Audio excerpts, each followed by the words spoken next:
Assalamualaikum warahmatullahi wabarakatuh. Alhamdulillahirabbil alamin. Assalatu wassalamu ala Rasulillah wa ala alihi wa sahbihi ajma'in. Teman-teman yang dirahmati Allah, pernahkah kalian mendengar istilah dari kata harta karun? Ya, harta karun ini berasal dari nama seseorang yang hidup di zaman Nabi Musa alaihissalam, yaitu Qarun. Sebagaimana firman Allah Subhanahu wa taala di dalam surah Al-Qasas ayat 76, A'udzubillahi minasyaitonir rajim. Bismillahirrahmanirrahim. Inna Qaruna kana min qaumi Musa fabagha 'alaihim wa atainahu minal kunuzi ma inna mafatihahu latanu bil usbati ulil quwwah.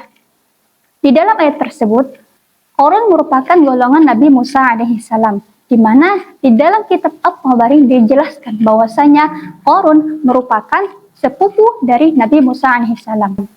Dan pada ayat tersebut juga Allah menjelaskan bahwasanya Allah telah memberikan suatu kenikmatan berupa harta kekayaan.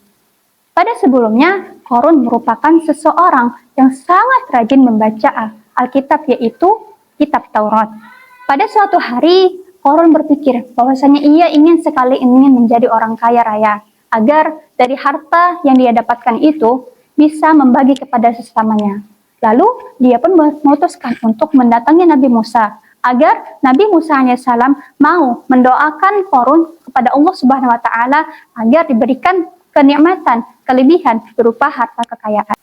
Dan akhirnya Nabi Musa pun mau menerima permintaan dari Qarun tersebut dengan cara apa? Dengan memohon kepada Allah Subhanahu wa taala agar diberikan harta kekayaan. Dan Allah pun mengabulkan doa dari Nabi Musa alaihissalam. Dan akhirnya ketika Qarun menjadi orang yang kaya, pada awal mulanya Qarun sangat rajin mau membagi harta tersebut kepada orang lain. Tetapi seiring berjalannya waktu, Qarun mulai merasa sombong. Bahkan ia tidak mau membagi harta-harta tersebut. Ia pun senang memamerkan harta kekayaannya di depan semua orang-orang. Sebagaimana firman Allah Subhanahu wa taala, "Fakharaja 'ala qaumihi fi zinati."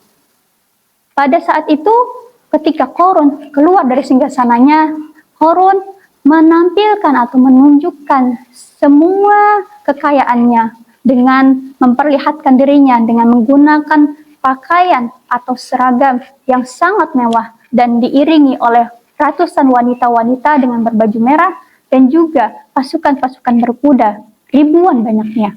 Orang-orang pun dibuatnya terkesima.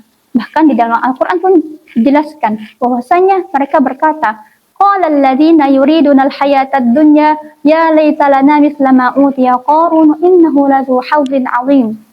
Pada ayat tersebut dijelaskan bahwasanya orang-orang yang menginginkan dunia merasa terkesima atas segala kekayaan yang dimiliki oleh Qarun.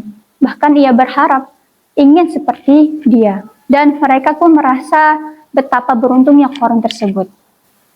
Lalu orang-orang yang berada di jalan benar, yaitu yang berada di golongan Nabi Musa alaihissalam pun berkata untuk mengingatkan kepada Qarun agar tidak menyombongkan diri. Dan kemudian suatu hari Nabi Musa alaihissalam mendatangi Qarun agar mau mengeluarkan hartanya dengan mengeluarkan zakat.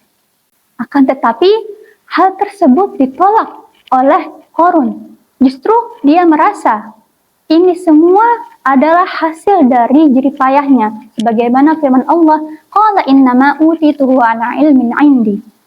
Dan hal tersebut membuat Nabi Musa alaihissalam kecewa.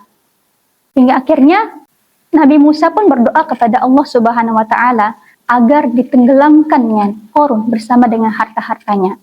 Dan kemudian Allah pun mengabulkan permintaan dari Nabi Musa alaihissalam dan membuat Qarun pun tenggelam ke dalam bumi bersama dengan harta-hartanya. Teman-teman yang dirahmati Allah Subhanahu wa taala, dari ayat-ayat ini, dari kisah ini, kita dapat mengambil suatu pelajaran yang sangat berharga untuk kehidupan kita. Yang pertama, kita ketika diberikan oleh Allah Subhanahu wa taala berupa kelebihan, baik itu harta, kemampuan, kesehatan, hendaklah kita tidak menyombongkan semuanya dari semua pemberian tersebut, karena sesungguhnya semua itu adalah anugerah dari Allah dan pemberian dari Allah. Ketika kita sombong, justru akan mengakibatkan petaka kepada diri kita sendiri. Sebagaimana Qarun, ketika ia sombong, justru mencelakakan dirinya. Yang kedua, ketika Allah memberikan anugerah kepada kita berupa harta benda, hendaklah kita mengeluarkan harta tersebut dengan berupa zakat harta. Di mana fungsi dari zakat harta ini untuk membersihkan harta kita dari hak-hak orang lain. Oleh sebab itu, di bulan Ramadan yang penuh dengan berkah ini, marilah kita mengeluarkan harta-harta kita dengan berupa zakat. Baik itu zakat harta maupun zakat fitrah. Cukup sekian dari saya. Akhirul kalam. Wassalamualaikum warahmatullahi wabarakatuh.